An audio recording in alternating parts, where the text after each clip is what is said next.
Buenas a todos y bienvenidos a la supervivencia del más apto. Mi nombre es Alan Reñewix y me van a acompañar en la siguiente agenda. Primero les voy a contar un poco de mí, luego un poco de historia, luego vamos a ir por un poco del fracaso en nuestra industria, un poco de adaptabilidad, otro poco de actualidad, un poco de evolución y por último un pequeño checkout para que se puedan llevar algo al hogar. Bueno, sí, mi apellido es un hash. Soy Alan Reñewix, como había dicho anteriormente. eh, un simple ingeniero de software apasionado y amante de la tecnología. Llegué hasta aquí recorriendo múltiples industrias, muchas aulas y demasiadas tecnologías para una sola persona, pero pocas para mi gusto. Hoy en día trabajo en Santander Tecnología Argentina. Alrededor de un año y medio atrás me subí a bordo de la transformación digital que viene emprendiendo Elsa. Y desde entonces hemos recorrido mucho camino y estamos entusiasmados del camino que estamos haciendo al andar, ¿no? Esta charla me pareció una excelente parábola de cómo la ingeniería de software busca competir por el mercado y cómo algunos productos y organizaciones van sobreviviendo mientras que otras quedan como anécdotas. Por último, no quería dejar de pasar la oportunidad de presentar la frase de Charles Darwin, que está muy vinculada a la charla, a la temática de la charla, y que dice básicamente que no son las especies más fuertes y más inteligentes las que sobreviven, sino aquellas que son más adaptables a los cambios, ¿no? Que están más preparadas para abrazar ese cambio. Entonces, hablando un poco de historia ya, ¿no? O sea, con esta frase nos vamos a remontar al histórico de nuestra industria y vamos a hacer un recorrido. Primero, partimos desde 1946, ¿no? Hace más de 50 años, más de medio siglo, estamos hablando, donde se desarrolla la primera computadora con un asombroso lightweight peso de 50 toneladas, ¿no? Este, a partir de ahí pasan casi una veintena de años, no, perdón, una década, hasta que se sucede el primer lenguaje de programación ampliamente usado. Luego, a raíz de ciertas cosas que vamos a ir charlando en- en esta conferencia, surge NATO, la primera conferencia de ingeniería de software, tal vez precursora de hoy, el espacio en el que estamos charlando, de Nerdearla, para toda Latinoamérica. En 1971 aparece el lenguaje de programación C, ¿sí? Donde Kernighan y Ritchie un poco nos comparten muchas prácticas y herramientas que al día de hoy todavía seguimos utilizando en los lenguajes de programación más modernos y en otros paradigmas. Y el primer videojuego, Computer Space, que Atari luego lo lanza en su consola y hace unos cuantos millones. Luego, en 1980, casi una década después, nace la ingeniería de software, ¿sí? Se vuelve una profesión. Ok, ¿desde dónde arrancaríamos de nuevo?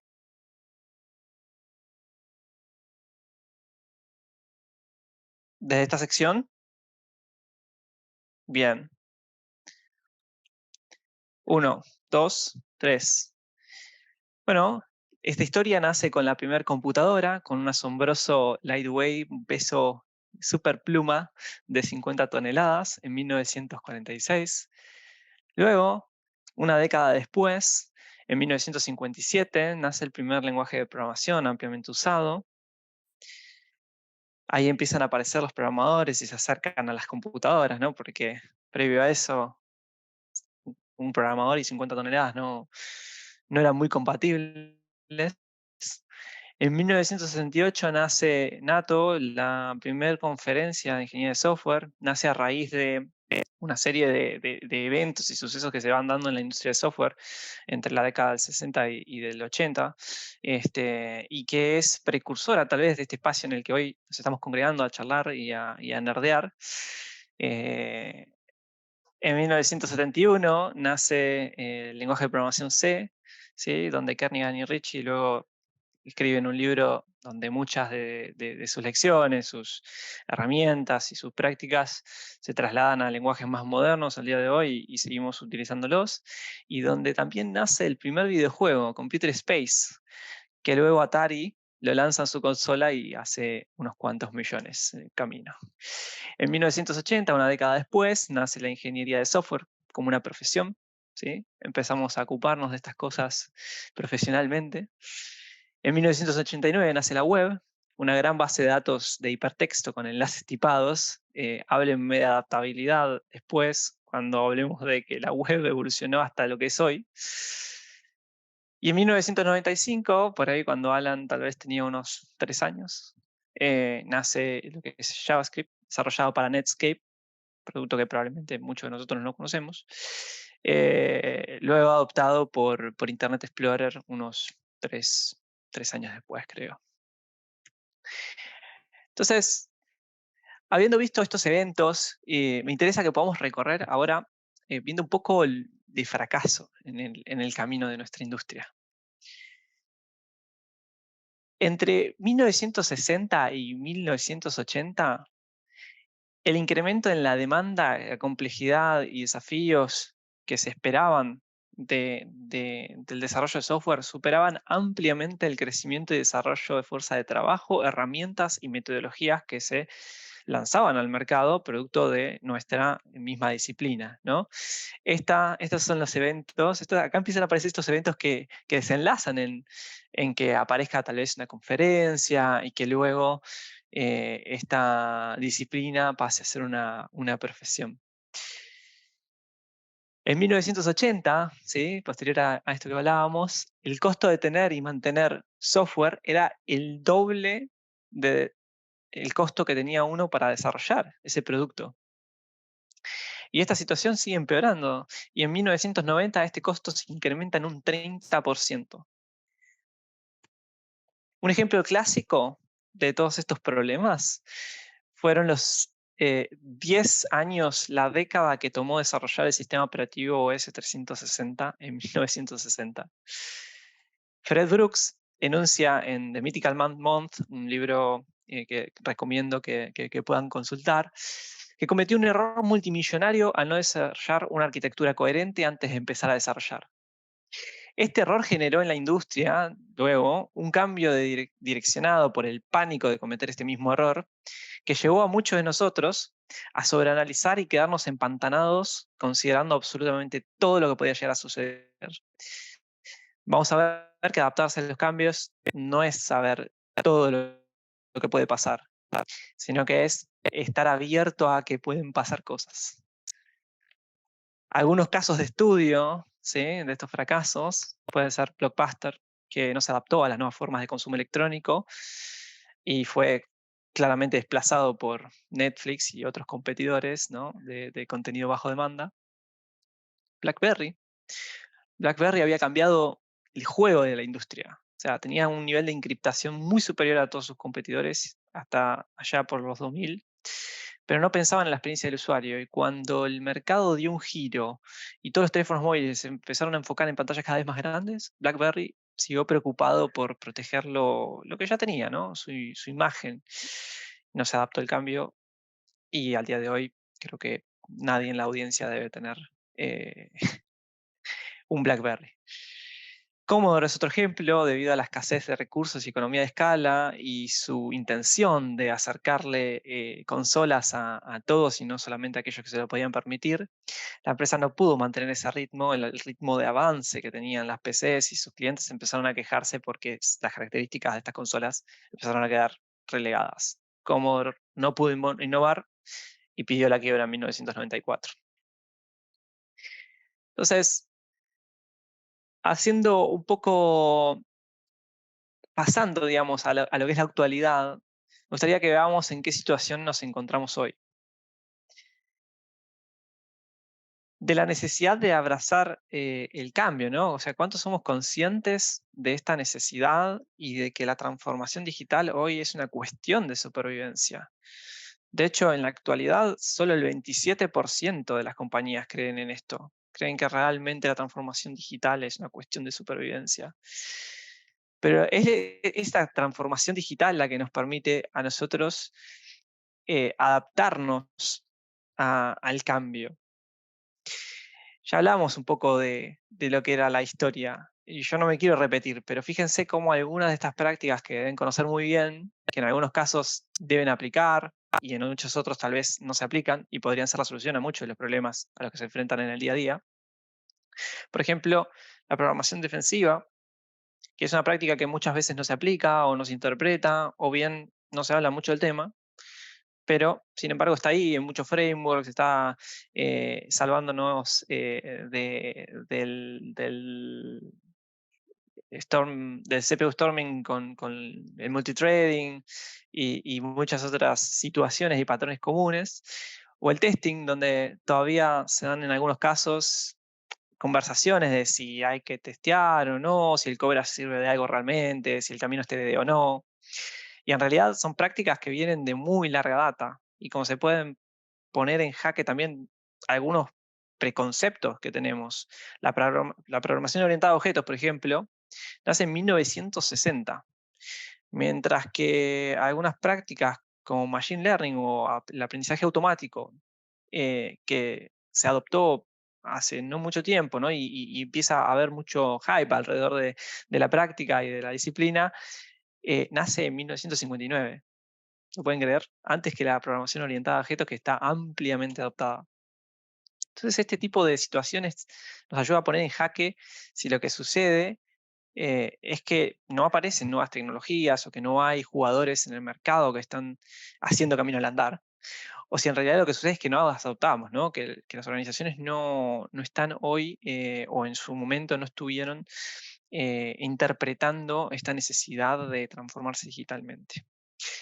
Esta situación de no abrazar el cambio y las soluciones que se venían creando no podían convivir con ese cambio en la construcción. Si avanzamos un poco más en esta línea, podemos ver entonces que, que tenemos tecnologías un poco más contemporáneas en la segunda parte de la línea de esta sucesión de eventos, donde obviamente no están todos los hitos, sino que son aquellos que me parecen interesantes señalar, ¿no? Están desde la computación elástica o el mundo cloud, ¿no? Que aparece en 2006, hasta la adopción de prácticas como DevOps, pipelines de ingeniería de caos para hacernos más resilientes, everything as a service, o sea, como todo se fue transformando en un servicio poco a poco, desde cosas que tal vez tenían más forma de servicio hasta cuestiones como infraestructura o plataformas que en algún momento no lo veíamos tan claro, y eso tiene una componente muy ligada también a IoT o Internet de las Cosas. Y por último, un patrón o una práctica que es muy simple y a la vez muy potente, que es este MBA o Minimum Viable Architecture, o en español, arquitectura mínima viable, que hace un paralelismo, ¿sí?, con los productos mínimos viables, que buscan salir rápidamente del mercado y nos desafía esta práctica a construir arquitecturas que no sean exhaustivas, sino que resuelvan lo justo y necesario, pero sí que tengan la flexibilidad y la capacidad de seguir evolucionando, abrazando el cambio. Esta práctica permite llevar incluso este mismo matiz de good enough y de dejar la puerta abierta al cambio a las prácticas y herramientas que vemos previas a esta aparición, ¿no? Este concepto de Minimum Viable Architecture se empieza a escuchar más, nombrar en este año, justamente en el 2022, pero es algo que poco a poco naturalmente se fue dando a partir de la práctica de tener productos mínimos viables, con la diferencia de que en muchos casos esos productos mínimos viables luego no se siguen iterando, no se siguen evolucionando, ¿no? Entonces, bueno, hablamos bastante de la adaptabilidad, pero nos toca entender cuál es la importancia y dónde están principalmente los dolores. El 70% de las transformaciones digitales empresariales fallan. Y no es por otra cosa que por la resistencia de sus empleados. Y esto es muy loco. A mí, haber encontrado este número me voló mucho la cabeza porque nosotros, desde tecnología o de empresas de producto, estamos muy acostumbrados a innovar, a cambiar, a encontrar nuevas tecnologías, a que salga todos los días un framework nuevo de JavaScript, por ejemplo. Pero resulta que no somos tan abiertos al cambio como nos imaginábamos. En muchos casos se da que no son necesariamente las herramientas o las prácticas, metodologías más cercanas tal vez a cómo desarrollamos software, sino cómo cambia nuestro día a día, a la capacidad de tener organizaciones líquidas, ¿sí? Que nos permitan enfocarnos en distintos objetivos, en poder desafiar, en poner en jaque las preguntas que nos hacemos habitualmente para identificar el problema e identificar luego una solución. Y es ahí donde en definitiva nos quedamos un poco cortos en abrazar el cambio.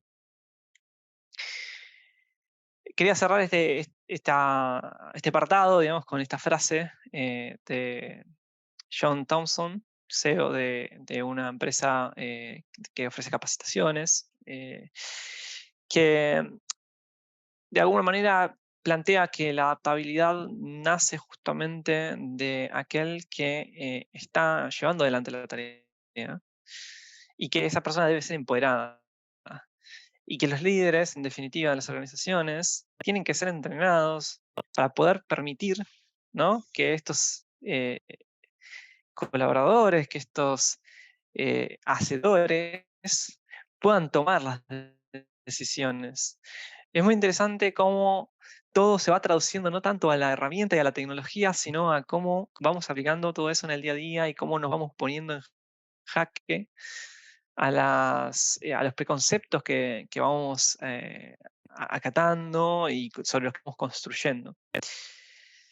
Entonces, sería interesante ahora hablar de la evolución, ¿no? Porque está demostrado, en realidad, que cuando se empezó a hablar de la teoría de las especies, ¿no? De la evolución de las especies, en algún punto se planteaba que el contexto generaba cambios sobre las especies.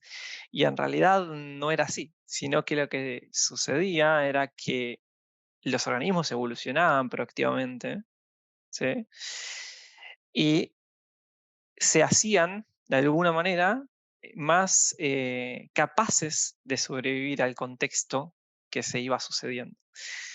Entonces, el cambio entre la transformación y la adaptabilidad y la evolución es poder adaptarse proactivamente, es entender, en definitiva, que esa adaptabilidad es protagonista en lo que hacemos. De hecho, el 79% de las empresas aceptan que es importante responder rápidamente al cambio. Entonces, una pregunta interesante para hacerse es, ¿por qué es que fallan en adaptarse?